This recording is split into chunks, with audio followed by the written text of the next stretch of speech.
Welcome to HBOT Journal, a channel dedicated to understanding hyperbaric oxygen therapy through evidence, science, and experience. If you're getting ready for your first hyperbaric oxygen therapy session, you are in exactly the right place.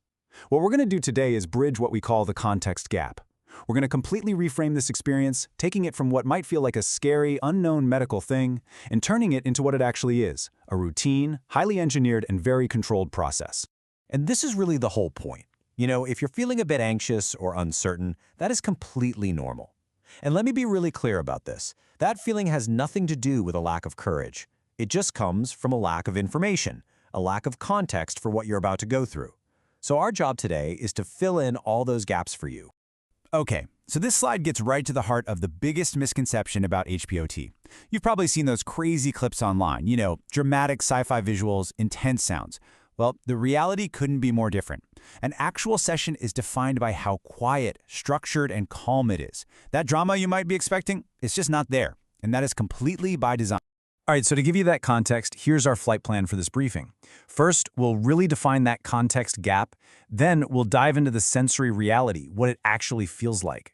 From there, we'll cover the logic behind all the prep rules, get into the reason for the deliberate slowness, and finally, we'll cover the most important part, your communication and your stop signal.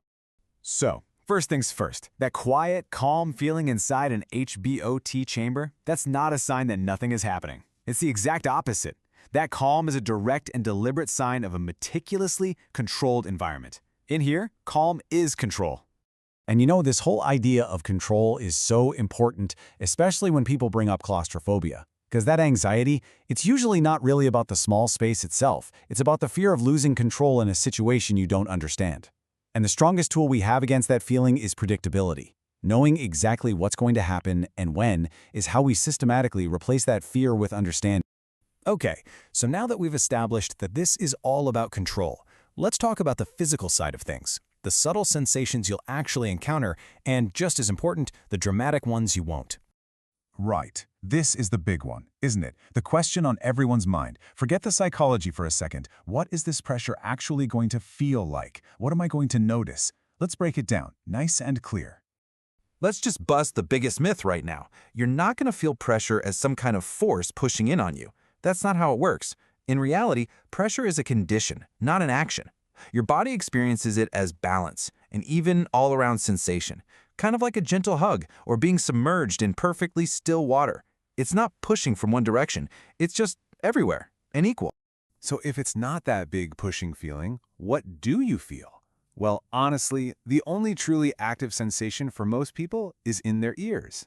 It's that feeling of fullness, pretty much identical to what you experience when an airplane is taking off or landing. This is completely expected. It's a normal part of the process, and it's something you and the technician will be paying close attention to. And the best part is, you are in 100% control of this feeling. Here's how it works. It's really simple. First, as the pressure changes, it builds up on the outside of your eardrum.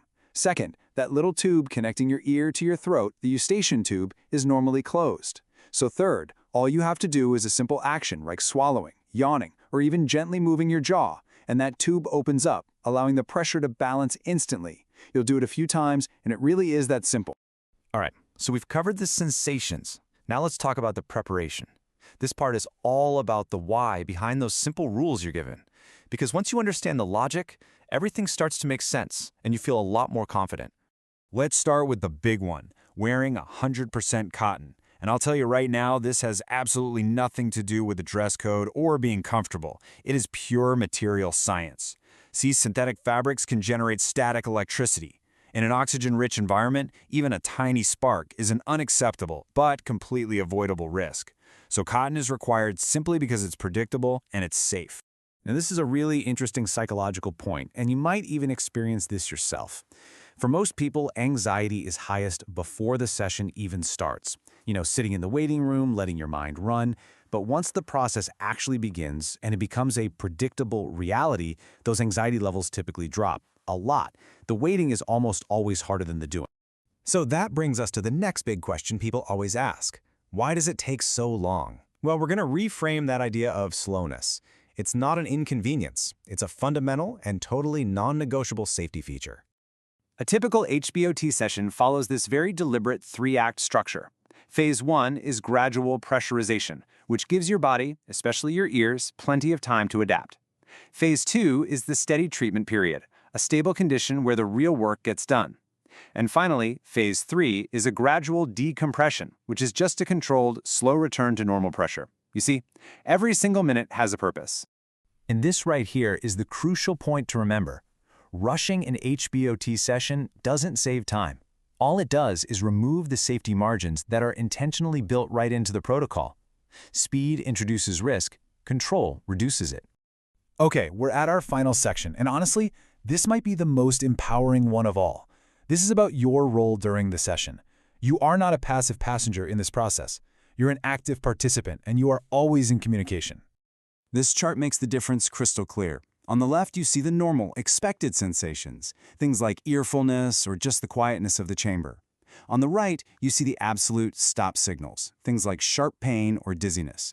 Your only job is to know the difference and to communicate immediately if you experience anything in that right-hand column. Please, if you only remember one thing from this entire briefing, let it be this. Discomfort is not something to be pushed through or endured. It is information. It's meant to be communicated to the staff. Your session can always be paused or stopped if you need it to be. You are in control. And just like that, your pre-flight checklist is complete. You know to expect stillness, not some intense sensation. You understand that wearing cotton is about safety. You know how to communicate about your ears, and you can trust the deliberate, slow timeline of the session. You are ready. And at the end of the day, having this context, understanding the process, the sensations, and the rules is what transforms an unknown medical event into a predictable, controlled, and totally manageable routine. And it's worth noting that while we've been talking about a single-person chamber, lots of different designs exist for different clinical contexts. You'll see multi-person chambers in hospitals and other specialized units. The design always follows the function. But the core principles we've covered today, control, safety, and clear communication, are universal, and they are always managed under appropriate supervision. And that leaves us with one final thought. We've just taken a process that seems pretty intimidating and broken it down into a predictable, manageable one. Now that you know the how and the why for this, what other assumptions you hold about health procedures might be worth re-examining with this new focus on context and control? To continue learning, explore the HBOT Journal channel.